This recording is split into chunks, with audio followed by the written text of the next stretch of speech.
Shalom, selamat pagi Bapak Ibu Saudara yang dikasih Tuhan. Kita jumpa kembali dalam Renungan Manarema. Pagi ini kita akan belajar sebuah kebenaran yang saya beri tema dilarang malas. Yosua pasal 19, satu ayat saja, ayat yang ke-47.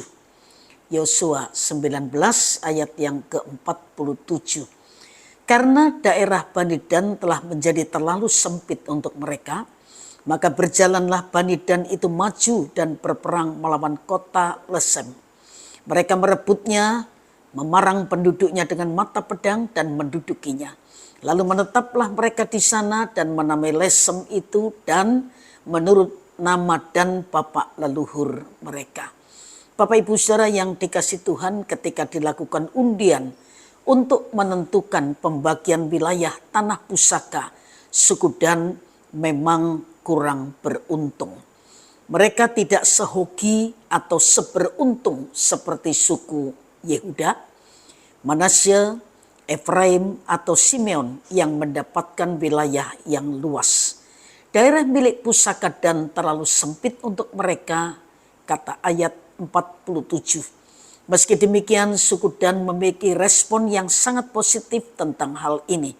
Mereka tidak mengasihani diri sebagai suku yang kurang beruntung, tapi mereka melakukan hal yang luar biasa, memperluas wilayahnya dengan bergerak maju dan memerangi kota Lesem. Tuhan memberkati suku Dan saat mereka berperang sehingga mereka mengalahkan kota Lesem dan menamai kota Lesem itu dengan nama Dan. Sikap suku Dan ini sungguh kontras jika dibandingkan dengan Yosua 18 tentang 7 suku Israel yang bermalas-malasan. Sebelumnya suku Dan juga termasuk suku yang bermalas-malasan. Tapi begitu Yosua menegurnya, suku Dan langsung bangkit dan segera berperang untuk menduduki tanah pusakanya. Wilayah yang sempit tidak membuat suku Dan pasrah dan menyerah dengan keadaan. Wilayah yang sempit justru menjadi tantangan bagi suku Dan untuk memperluas dan mengembangkannya. Dalam hidup ini ada beberapa orang yang kurang beruntung. Mereka memulai start yang kalah baik dibandingkan dengan kebanyakan orang. Jadi bisa jadi mereka dilahirkan dalam kondisi difabel dan tidak sempurna. Bisa juga mereka dilahirkan dengan latar belakang keluarga yang buruk. Bisa jadi mereka adalah orang-orang yang terbuang dan terabaikan, mirip dengan suku Dan yang kurang beruntung. Tetapi meskipun demikian, situasi seperti itu jangan sampai mematahkan semangat kita untuk berjuang, meraih yang terbaik. Tuhan justru menyediakan kasih karunia yang lebih kepada mereka yang kurang beruntung itu. Ketika mereka berani berjuang untuk mengubah hidupnya, maka Tuhan pasti akan menolongnya. Sejarah bahkan mencatat bahwa dari sekian banyak tokoh dunia yang kita kenal, sebagian besar di antara mereka justru memiliki latar belakang yang kurang beruntung. Seperti Nick Vujicic, Helen Keller, mereka bisa berkarya untuk Tuhan asal tidak malas. Yosua 18 ayat yang ketiga berkata, sebab itu berkatalah Yosua kepada orang Israel, berapa lama lagi kamu bermalas-malas sehingga tidak pergi menduduki negeri yang telah diberikan kepadamu oleh Tuhan Allah nenek moyangmu? Banyak orang Kristen berpikir bahwa perjuangan bangsa Israel berakhir ketika mereka sudah melewati padang gurun dan masuk ke tanah Kanaan. Bukan seperti itu. Ketika mereka sudah melewati padang gurun, mereka baru mencapai setengah jalan. Mereka masih harus berperang untuk menduduki wilayah Kanaan. Ketika mereka mendapatkan tanah pusaka dengan cara diundi, bukan berarti secara otomatis mereka sudah menduduki tanah pusaka itu. Mereka harus berjuang untuk menghalau dan mengalahkan orang-orang Kanaan. Bangsa Israel sudah masuk wilayah Kanaan, tapi masih ada 7 suku di antara orang Israel yang belum mendapatkan bagian milik pusaka.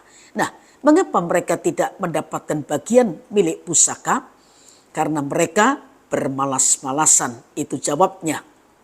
Perhatikan ayat 3 berkata, berapa lama lagi kamu bermalas-malas sehingga tidak pergi menduduki negeri yang telah diberikan kepadamu oleh Tuhan Allah nenek moyangmu. Ada yang menarik dari ayat ini. Tuhan telah memberikan Kanaan kepada mereka. Namun soal apakah mereka mendapatkan milik pusaka atau tidak, itu tergantung juga pada usaha mereka dalam memerangi, menghalau, kemudian menduduki tanah Kanaan. Jika Tuhan berjanji untuk memberkati kita, maka jangan berpikir bahwa kita akan mendapat durian runtuh atau rezeki nomplok. Bisa saja Tuhan memberkati kita tanpa kita melakukan apa-apa, seperti halnya Tuhan berperang bagi orang Israel dan mereka hanya diam saja. Keluaran 14 ayat yang ke-14. Tetapi lebih sering Tuhan memberkati usaha dan perjuangan kita sampai akhirnya kita mendapatkan berkat itu. Mengapa? Supaya kita tidak bermalas-malasan. Sebab sikap malas jelas bertentangan dengan sifat Tuhan. Bagaimana mungkin Tuhan memberkati umatnya dengan cara membuat umatnya menjadi malas? Tidak mungkin. Ketika Tuhan berkata bahwa bangsa Israel akan masuk ke Kanaan, ke suatu negeri yang berlimpah-limpah dengan susu dan madunya. Apakah ketika bangsa Israel sampai ke Kanaan, lalu penduduk Kanaan berkata, selamat datang, saya mengalah, saya pindah tempat ya? Tidak kan? Negeri yang berlimpah susu dan madu.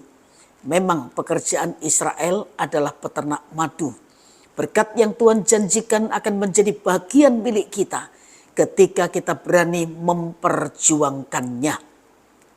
Tetapi jika kita tidak mendapat apa-apa, tidak selalu berarti Tuhan tidak memberkati, tetapi karena kita terlalu malas untuk bekerja. Yohanes 5 ayat 17 berkata, Bapakku bekerja sampai sekarang, maka aku pun bekerja juga. Salomo berkata dalam kitab Amsal, hai pemalas, pergilah kepada semut, perhatikanlah lakunya dan jadilah bijak. Salomo juga masih berkata, tangan yang lamban membuat miskin, tetapi tangan orang rajin menjadikan kaya. Mari kita bersama-sama berjuang untuk meraih berkat yang Tuhan janjikan. Tuhan memberkati Bapak Ibu Saudara sekalian, dan mari kita sama-sama berdoa. Bapa, bersyukur kalau kebenaran firman-Mu terus mengingatkan kami, agar kami tidak kehilangan semangat, tidak bermalas-malasan, tetapi giat untuk meraih janji Tuhan. Karena dengan cara seperti itu, kami akan mendapatkan berkat yang Tuhan sediakan. Berkati umat-Mu yang sudah mendengar kebenaran ini, dan biar Roh Kudus penolong itu membantu kelemahan kami, mengingatkan kami senantiasa bahwa hidup ini merupakan sebuah perjuangan, sebuah perjalanan yang panjang. Dan kami yakini kami tidak berjalan sendiri, tapi ada Tuhan yang mendampingi, menyertai, dan pasti memberkati kami ketika kami melakukan kehendak-Mu. Berkati semua yang sudah mendengar kebenaran ini, dan biar Roh-Mu yang kudus sekali lagi terus menuntun kami langkah demi langkah, berjalan dan menggenapi rencana Tuhan yang indah dan agung atas kehidupan kami. Dalam nama yang ajaib, yaitu nama Tuhan Yesus Kristus, kami sudah berdoa. Haleluya. Amin. Selamat pagi, Tuhan memberkati Bapak Ibu Saudara sekalian.